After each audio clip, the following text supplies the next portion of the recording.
안녕하세요. 궁금하고 수통하고 일간의 옷장의 전월입니다. 그동안 제 얼굴이 안 비쳐서 혹시 궁금해하신 분들을 위해서 제가 톤을 달자면 그동안에 이 두꺼운 블랙스완을 읽는이라고 제가 올리지 않았습니다.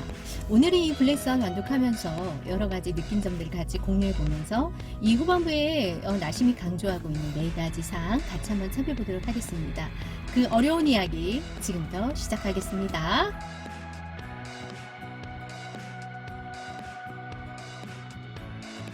네, 제가 이 블랙스완 정말 읽기 너무 힘들었습니다. 앞에 스킨 인 더 게임하고 행운에 속지 마라 이건 그럭저럭 그래도 읽었는데요. 이 블랙스완에는 수학 함수, 방정식, 통계율 어떤 그런 이런 수학 쪽 이런 개념들과 금융 지식 이런 것들이 짬뽕되어 있고, 그리고 고대 그리스 철학 사상하고 이렇게 맞물려서 나심이 많이 표현하고 있어서요. 읽은 부분 또 읽고 읽은 부분 또 읽고 그래서 이해하기가 정말 쉽지 않았습니다. 그래서 좀 시간이 오래 걸렸어요.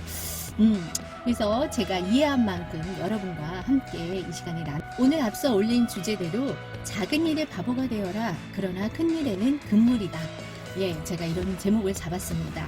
나심은 461쪽에 보면은 제가 읽어드리겠습니다. 나는 사소한 실패에 괴념하지 않는 대신 커다란 실패 혹은 치명적일 수 있는 실패에는 크게 우려한다. 나는 벤처 사업에는 그리 괴념하진 않지만 유망한 시장 종목, 특히 안전하다는 블루칩 종목에는 크게 괴념한다. 벤처 투자는 어차피 위험성이 있음을 아는 것이고 적은 자금만 투자하기 때문에 손실이 제한된다. 그러나 유망한 종목들은 위험이 숨어있기 때문에 더 위험하다. 나는 익히 알려지고 관심을 끌고 있는 위험에 대해서는 별로 우려하지 않는 대신 숨어있는 더 나쁜 위험을 우려한다. 나는 테러리즘보다는 당뇨병을 우려한다. 나는 사람들이 흔히 우려하는 것들에는 근심하지 않는다. 이것들은 위험이 눈에 보이기 때문이다. 그 대신 나는 우리의 의식과 일상적 화제 바깥의 도사린 문제들로 근심한다. 이렇게 예기치 못한 사태가 터지지 않을까 우려하는 대신 기회를 놓치는 것을 안타까워한다. 라고 이렇게 이야기하고 있습니다. 저는 이 대목에서 참으로 중요한 통찰을 우리에게 주고 있는 것 같습니다. 이제 이 제목에 맞는 챕터에 제가 소제목을 한 3가지 붙여서 후반부에 있는 내용을 요약해서 올려드리겠습니다. 첫 번째로 변화하는 분야와 변화하지 않은 분야가 있다고 합니다.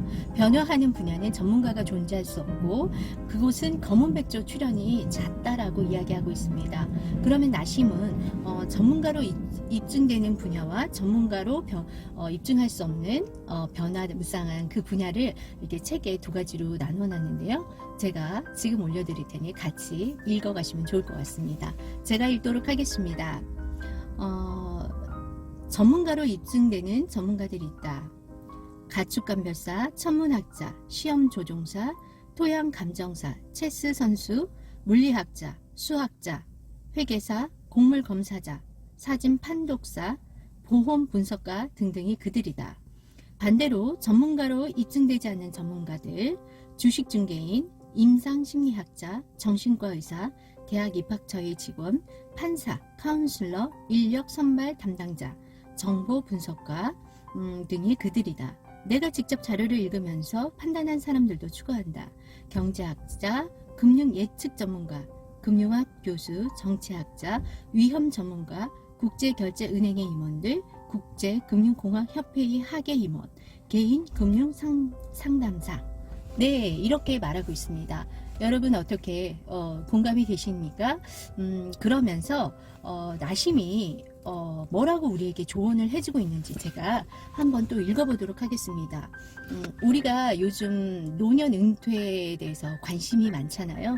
그래서 은퇴를 어떻게 설계해야 될지에 대해서 뭐뭐 하라는 이야기는 많지만 뭐뭐 하지 말라는 그런 조언과 그것에는 귀를 기울이지 않는 우리 인간의 오류적, 정신적 그런 오류들에 대해서 굉장히 나심은 많은 장에 할애해서 이야기하고 있더라고요. 그래서 이거와 연결해서 시민들은 가치의 저장 수단으로 금융자산에 의존해서는 안 된다고 이야기하고 있습니다. 은퇴에 대비하기 위해 틀릴 수도 있는 전문가의 조언에 의존해서는 안 된다고 이야기하고 있습니다. 즉 경제생활은 탈금융화를 해야 한다고 이야기하면서 우리는 시장을 가치의 저장소로 사용하지 않는 법을 배워야 한다고 말하고 있습니다. 전문적 의견에도 불구하고 시장은 일반 시민들이 필요로 하는 불확실성을 확보하고 있지 않다. 투자는 오락행위가 되어야 하지 시민들이 불안을 겪어야 한다면 그 일 때문에 자기가 하고 있는 직업 때문이어야지 그 투자 때문에 불안해서는 안 된다는 것입니다. 그래서 우리가 은퇴 준비를 할 때 어떻게 해야 되는지 여러분에게 좀 같이 나누었으면 하는 좀 실질적인 도움이 될 것 같아서 제가 이 챕터를 골라서 여러분께 읽어드렸습니다. 그리고 이제 두 번째로 넘어갈게요. 두 번째는 인간은 역사를 만든다고 생각하십니까? 그러나 나심은 인간이 그것이 오류이고 역사에 의해 우리 인간이 규정되어지고 있다고 이야기를 하고 있었습니다.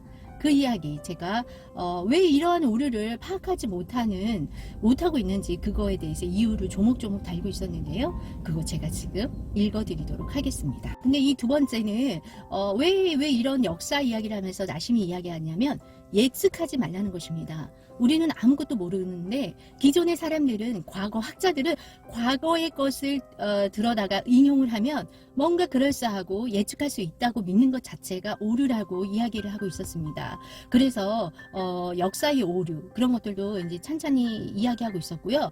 그래서 우리가 그런 평양적 지식에 과거에 함몰되어서도 안 되고 우리는 미래를 예측해서도 안 되고 그렇게 예측하는 순간 망할 수 있다는 얘기를 하면서 이게 이제 3번하고 연결이 될 것 같아요. 일단 우리가 왜 역사에 이렇게 오류가 되는 이유들, 우리가 왜 그런 이렇게 상황 파악을 하지 못하는 이유들에 대해서 나심이 세 가지 말하고 있는데요. 제가 읽어보도록 하겠습니다. 1번 인식론적 오만과 그에 따르는 미래에 대한 맹목. 네, 우리는 잘 알고 있다고 학자들 특히 지식인들은 오만하고 있다는 것이죠. 2번 플라톤식의 번주관념. 사람들은 쉽게 환원주의에 빠지는 오를 범하는데 특히 진정한 전문가가 없는 분야에서 대학에서 받은 학위라도 있을라 치면 더욱 쉽게 그러한 경향을 보인다. 네, 맞죠. 3번 추론에 사용하는 허점 투성이의 도구들. 이러한 도구들은 검은 백조로부터 자유로운 평범의 왕국에서나 통할 만한 것들이다. 네, 이런 평범의 도구를 이제 통계 그런 거를 이야기하고 있었어요. 그래서 3번으로 제가 자연스럽게 넘어가면 그 통계 대표적인 게 가우스의 정규 분포 곡선이잖아요.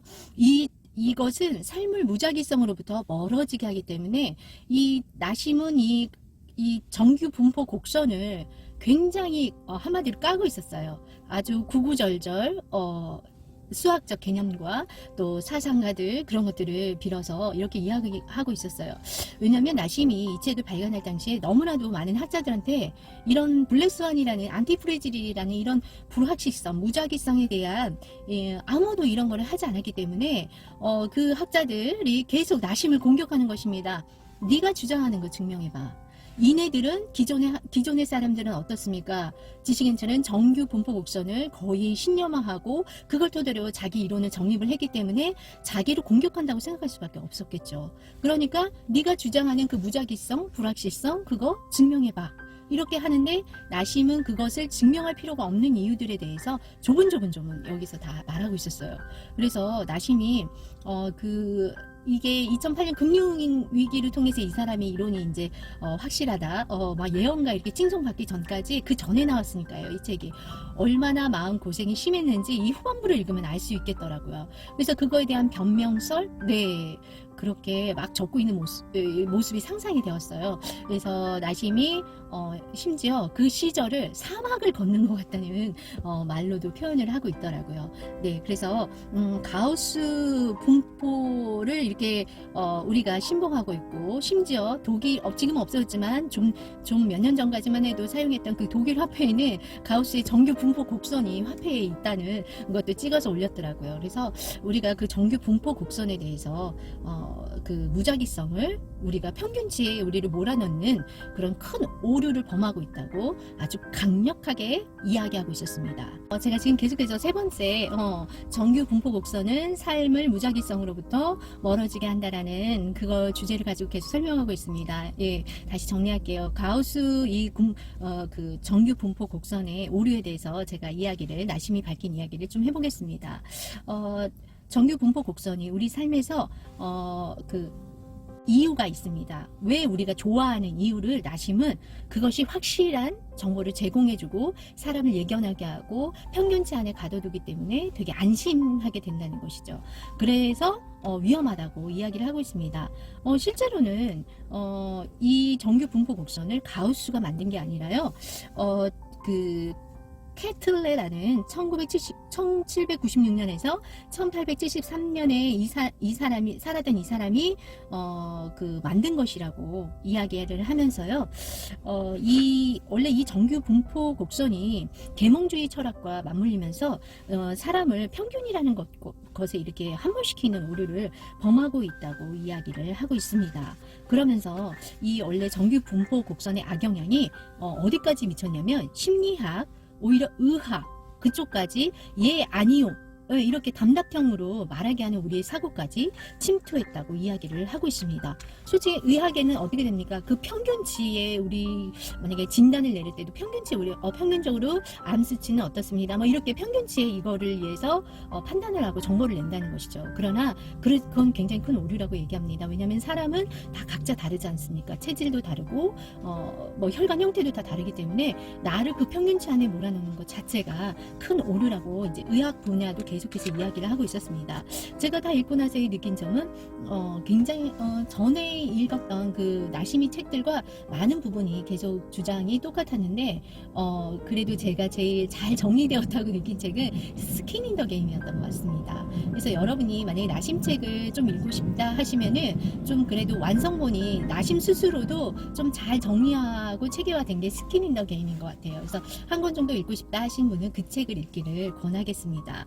그래서 이 정규 분포 곡선을 적용해야 될 곳은 어디이냐면 범죄 통계, 사망률처럼 평범의 왕국에 속하는 몇 안 되는 영역에서만 이거를 써야 된다는 것이죠. 미지의 속성들을 담고 있는 역사적 자료나 극단의 왕국에 속하는 문제들에 대해서는 이러한 방법이 정규 분포 곡선이 통하지 않는다고 딱 집어 이야기하고 있었습니다.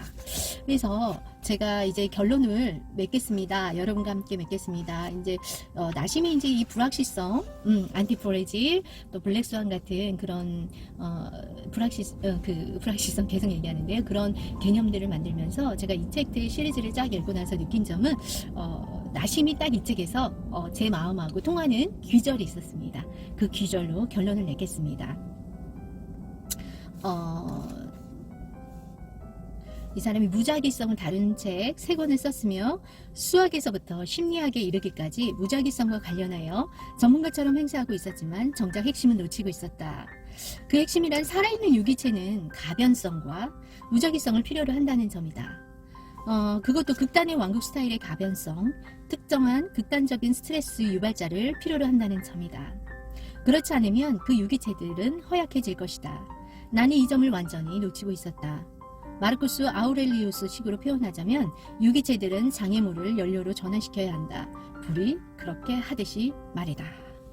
네, 핵심이 살아있는 유기체는 가변성과 무작위성을 필요로 한다는 것입니다. 내 자신을 무작위성과 그 가변성 앞에 담대하게 여러분 용기 있게 강하게 내놓으실 수 있으실 준비가 되셨는가요?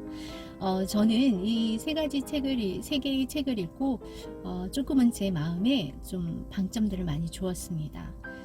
나심은 스스로 며칠 굶어보기도 하고요. 또 추위에서 막 옷을 안 입고 벌벌 떨어보기도 하고 자기 자신을 여러 가지 방면으로 단련하고 그 무작위성과 그 가변성 앞에 내던지고 자기 몸으로 건강상에도 실험을 많이 해본 것 같았어요. 그래서 오히려 여러 가지 불필요한 살들이 제거되어지고 몸이 더 좋아졌다는 이야기도 여기 에피소드로 실어놓고 있더라고요. 그래서 여러분에게 오늘 그 질문을 마지막으로 던지겠습니다. 여러분은 지금 생활이 무작위성과 가변성으로부터 얼마만큼 노출되고 계신가요? 승리하십시오. 지금까지 5장의 저널 테라피였습니다.